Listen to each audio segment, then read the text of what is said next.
ये है भारत का प्रसिद्ध नगर इलाहाबाद।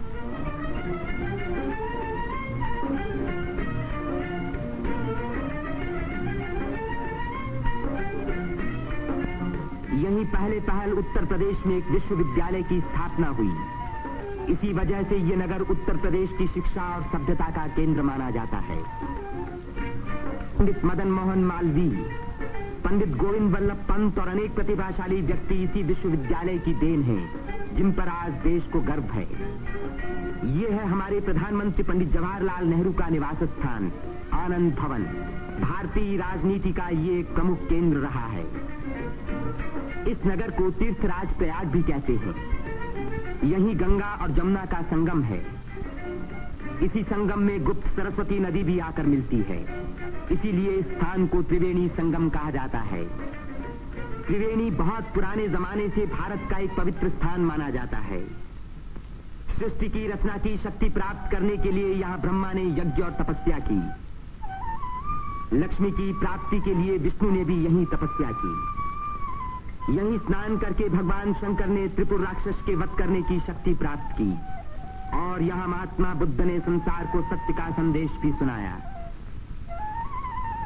समुद्र मंथन के बाद जयंत के अमृत का घड़ा लेकर जाते समय एक अमृत कण छलक कर यहाँ गिरा और तभी से इस स्थान पर कुंभ मेले का महान पर्व आरंभ हुआ। इस वर्ष भारत का सबसे बड़ा कुंभ मेला इसी स्थान पर हुआ।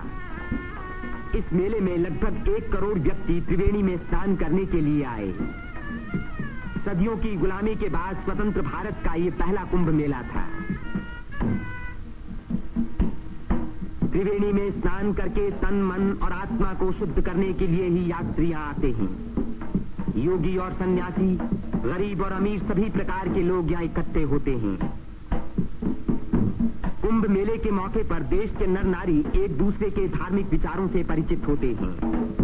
धार्मिक संस्थाएं योगी और सन्यासी यौगिक क्रियाओं को दिखाते हैं।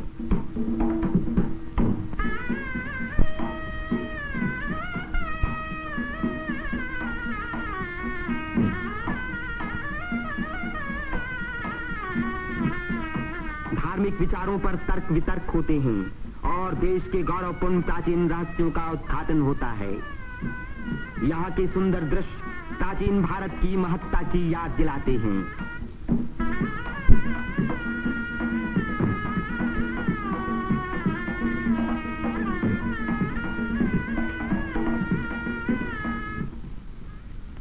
मेले के धार्मिक रूप के अलावा उसके दूसरे दृश्यों में सुंदरता और स्वतंत्रता का रंग चमक रहा था। रंग बिरंगी चूड़ियां, देवी देवताओं की मनमोहिनी मूर्तियां,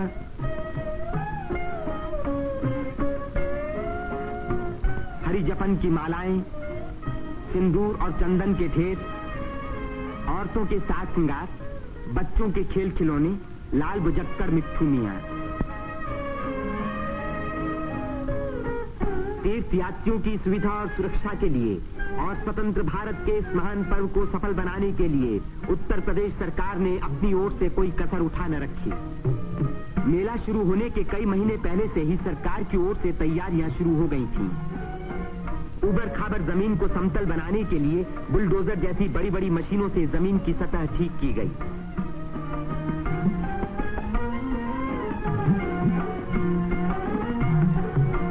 गंगा जी ने अपना किनारा 15 से 30 फुट गहरा काट दिया था, जिसके कारण यहाँ स्नान करना असंभव था। बुलडोजरों ने इन किनारों को सपाट बनाया, जिससे तीर्थ यात्री यहाँ सकुशल स्नान कर सके।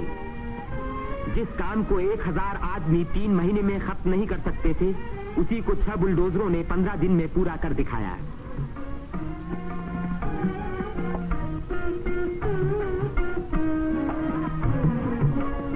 फौजी इंजीनियरों ने सड़कों पर बिछी रेलवे लाइनों के ऊपर पुल बनाने में बड़ी मदद की।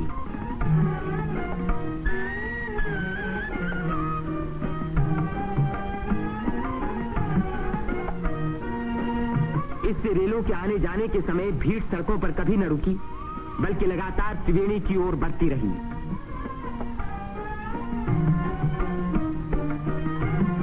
जगह की कमी के कारण ज्यादा लोगों के रहने का इंतजाम गंगा के पूर्वी तट पर झूसी की ओर किया गया। वहां से शेष मेले तक आने के लिए भारतीय सैनिकों और उत्तर प्रदेश सरकार के सार्वजनिक निर्माण विभाग ने पीपों के 6 पुल बनाए। कुंभ मेले के इतिहास में यह पहला मौका था जबकि यहां बिजली लगी। 1000 बिजली के खंभे लगाए गए, जिनके लिए 160 मील से अधिक लंबी तार लाइन इस्तेमाल हुई। उत्तर प्रदेश के स्वास्थ्य विभाग ने यहां सफाई का बड़ा अच्छा बंदोबस्त किया। चारों तरफ मशीनों से लगभग 250 मन डीडीटी का भारी छिड़काव किया, जिसके कारण मेले में मच्छरों व मक्खियों का नामो निशान बाकी न रहा। मेले के आरंभ से ही सरकार ने हैजे के टीके लगवाने का प्रबंध किया। यात्रियों को सलाह दी गई कि वे मेला क्षेत्र में आने से पहले टीके लगवा लें। कदाचित इसी व्यवस्था के कारण मेले के मौके पर कोई भी रोग नहीं फैला। इतनी भारी भीड़ भाड़ के मौके पर आमतौर से दुर्घटनाएं हो जाया करती हैं। इन दुर्घटनाओं का सामना करने के लिए उत्तर प्रदेश सरकार ने चिकित्सा एवं स्वास्थ्य विभाग की एम्बुलेंस गाड़ियों से घायल और बीमार यात्रियों को तुरंत अस्पताल पहुंचाने का पूरा प्रबंध किया। 9 अस्थायी अस्पताल डेरों में खोले गए, जिनमें 228 रोगियों को रखने का इंतजाम था। गरीब रोगियों को खाना मुफ्त में दिया गया। राशनिंग विभाग ने यात्रियों की सुविधा के लिए यह आटा, शक्कर, मिट्टी का तेल और अन्य जरूरी सामान का भारी स्टॉक जमा किया, जिससे इन चीजों की कीमतें न बढ़ पाईं। इसी प्रबंध के कारण हर व्यक्ति को सस्ते मूल्य पर अपनी इच्छा का खाना मिल सका।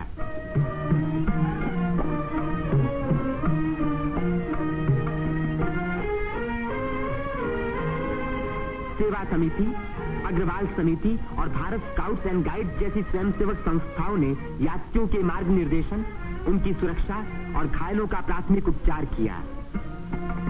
पुलिस यात्रियों के संचालन का कार्य करती रही। आने जाने के लिए अलग रास्ते रखे गए। भीड़ को काबू में रखने के लिए चलते फिरते वायरलेस सेटों का इस्तेमाल किया गया।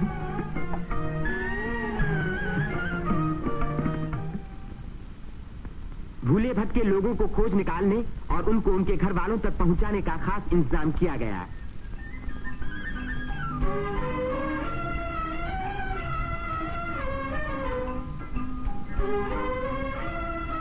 मेले में लाउड स्पीकरों का एक जाल बिछा दिया गया, जिससे भटके हुए लोगों का नाम पुकार पुकार कर उनको एक स्थान पर इकट्ठा किया गया। मेले के आरंभ होते ही उत्तर प्रदेश के मुख्यमंत्री पंडित गोविंद वल्लभ पंत ने मेले के बंदोबस्त का मुआयना किया। इस तीर्थ स्थान पर जमा हुए लाखों मेहमानों के सुख सुविधा की उन्हें बड़ी चिंता थी।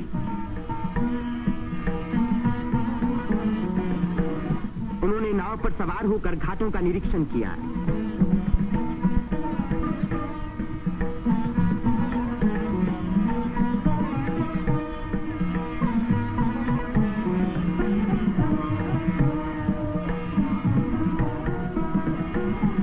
उन्होंने पीपे के पुलों को भी देखा।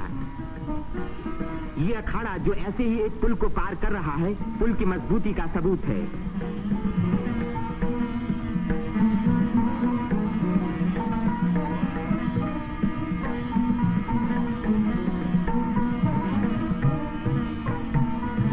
हमारे प्रधानमंत्री पंडित जवाहरलाल नेहरू ने भी मेले के इंतजाम का निरीक्षण किया।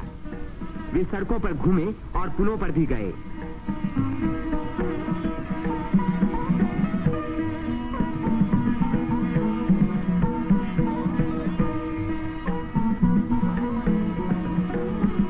उन्होंने अन्य स्थानों को भी देखा भाला।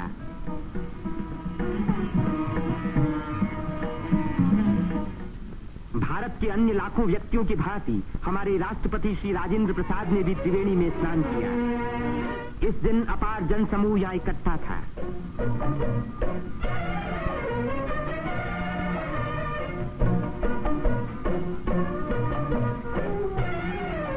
हर घाट पर लोगों की भीड़ स्नान कर रही थी।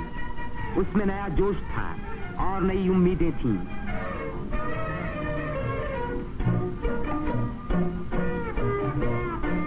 ये दृश्य जाहिर कर रहा था कि इस भीड़ की महान रचनात्मक शक्ति के कारण देश का भविष्य उज्जवल है।